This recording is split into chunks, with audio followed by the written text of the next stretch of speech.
একটু মানে আমরা প্রত্যেকটা গানের ফ্লেভার নিচ্ছি আপনার কাছ থেকে, এই সাথে স্মরণ করছি আমাদের মাঝে যে শ্রদ্ধেয় এন্ড্রু কিশোর স্যার হারিয়ে গেছে, তাকে আমরা একটু স্মরণ করছি। আচ্ছা, আমরা এই গানটা পাস করি কারণ এই গানের লিরিক্সটা আমার মানে স্মরণ নেই। আচ্ছা, আপনি আরো কয়েকটা আমাদেরকে গান কয়েকটা বলেন। যেটা কমফোর্টেবল এবং হ্যাঁ, আপনি সেটাই। সচরাচর যেটাই করেন। মৌলিক কিছু আচ্ছা, ফুল গান গাওয়া লাগবে না, মানে আমরা ফুল দিব না ভাই, আমরা এটা কাটিং দিব তো। হ্যাঁ, মৌলিক আমার একটি গান মোস্ট অফ ফেমাস আছে। এন্ড্রু কিশোর স্যারের মতো কি গাবেন সেটা? হ্যাঁ, অবশ্যই, কারণ আমার নিজেরই গান। আচ্ছা দর্শক, মৌলিক গানটা এন্ড্রু কিশোর স্যার যদি গাইতেন, কিভাবে গাইতেন অনেকটা আমরা ধারণা করতে পারবো আপনার কণ্ঠে শুনলে।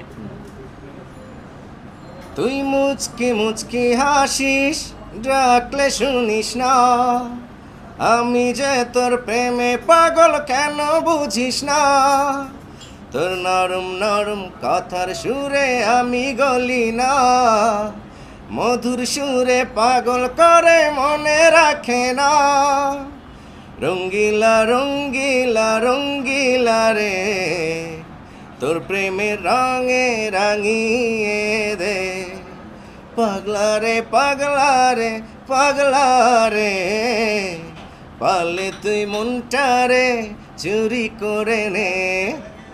চমৎকার। আচ্ছা, এন্ড্রু কিশোর স্যারের সাথে অনেক অনেক নারী শিল্পীরা গান গেয়েছেন, আপনার পাশে আপনি কাকে নারী কণ্ঠে গান গাইতে চান?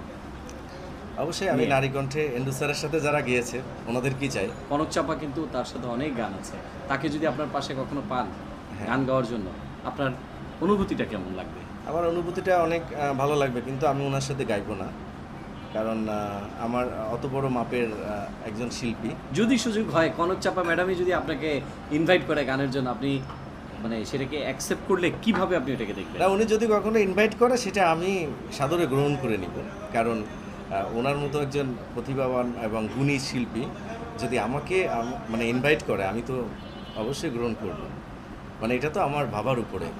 হিরো বলো কিছু বলো। আচ্ছা,